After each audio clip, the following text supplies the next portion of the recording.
everyone, Kelsey the Counsellor here, and today we're going to talk all about covert narcissism and gaslighting. Gaslighting is a word that has gained a lot of momentum in society, but it can still be a bit confusing because guess what? It is kind of confusing. When I have clients that come into my office and they'll say, the narcissist in my life said this or did this, and I'll go, okay, great, but what did that actually mean? Because when they say they did this or they did this or they said this, I put it in a certain category, but I know with narcissism, things are not always as they appear to be. And so it's important for me to ask this follow-up question, okay, but what does that actually mean? What were they actually communicating to you?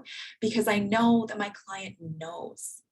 Narcissism can be really confusing because a lot of it is unspoken, a lot of it is understood, and a narcissist might say one thing but mean something else. I remember talking to somebody in my life and going, I don't speak their language yet about the narcissist in my life. I don't speak their language yet. I don't really understand them.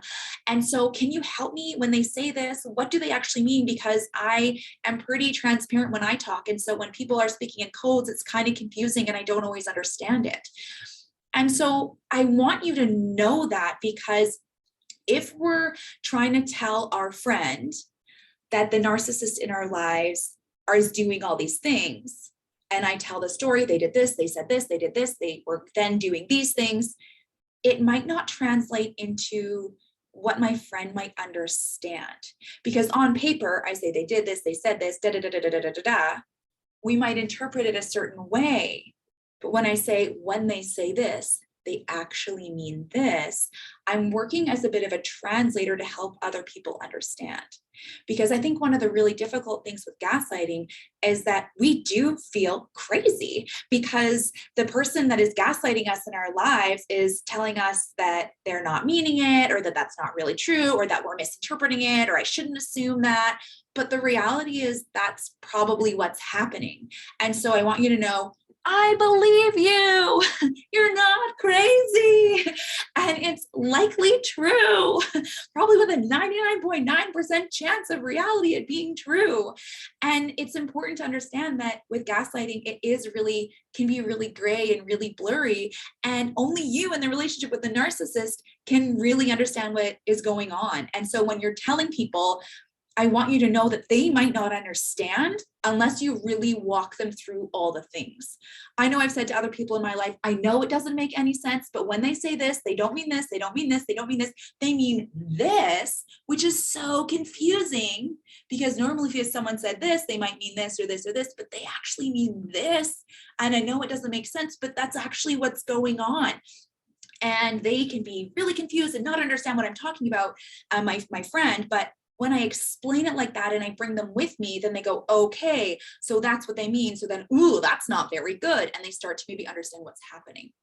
Also, connecting with other people in your life that might have experienced this can help as well, because they might be able to understand how much is communicated in the subtleties.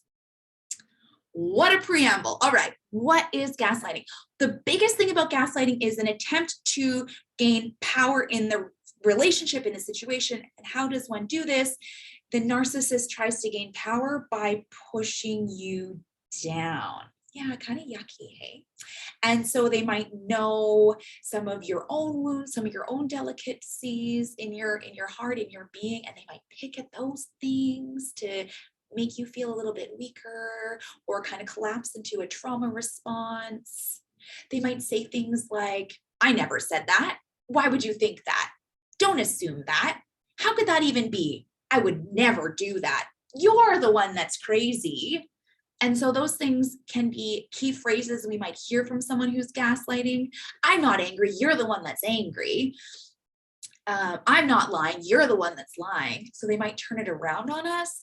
Or when we're going to try to tell them something, they might actually, as opposed to wanting to understand, attack us back.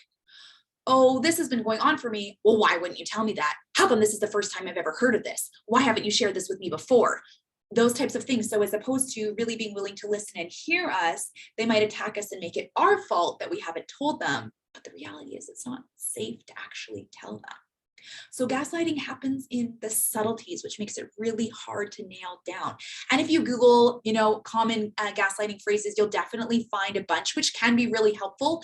But so much of it is in the gray and the subtle indications and the subtle cues. Like I said, it took me years to figure out what actually has been going on with this person in my life.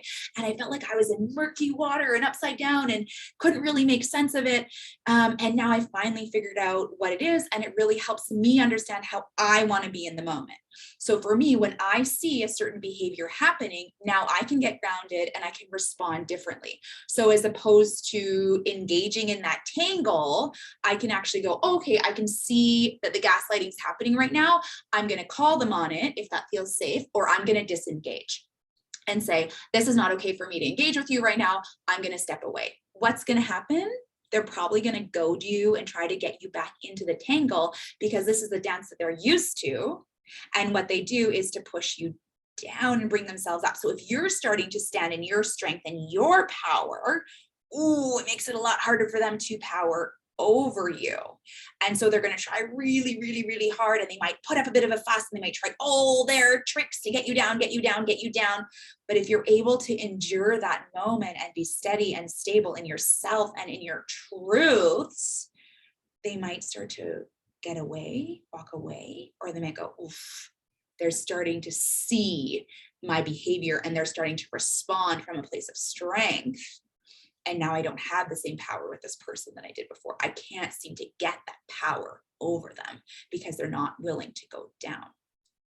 So gaslighting is definitely a technique to gain power in a relationship, and it's intended to push you down, to kind of confuse you, make it murky, make it muddled, make you think that it's your fault, make you think that you're crazy, and it can be really, really confusing.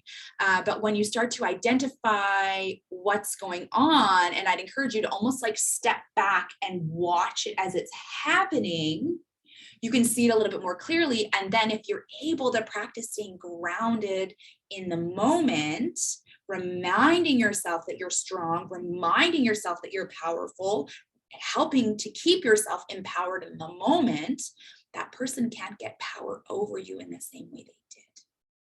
So if somebody in your life is gaslighting you, my heart to yours, you can get through this. You need to start identifying what it's like when it's happening. And so that's going to be the first step. You're going to want to think about the key phrases that they say, or for yourself, do you start to collapse and get uncomfortable? Do you start to feel dizzy and confused? Do you start to doubt yourself? What are the signs that this is happening? So start there with a bit of investigation. And then once you have a sense of that, then you can move to the next level, which will be start to challenge them. So when they try to take this power over you, you're actually able to stay strong in your power and be in power with. And that, my dear, is beautiful. I hope this was helpful. I know I didn't write anything down, but I felt like I had a great conversation, and I hope there was something that you can take away from this as well. And I wish you all the best, staying strong and empowered in yourself and in your being. If you have any questions or comments, feel free to drop me a line. Follow me on Instagram at Kelsey The Counsellor, and you can drop me a message there, DM me, and I would love to hear from you if there's anything you have that you're wondering about, or if you'd like any other topics to be talked about on this YouTube channel. All right, everyone, you take care and have a great day. Bye.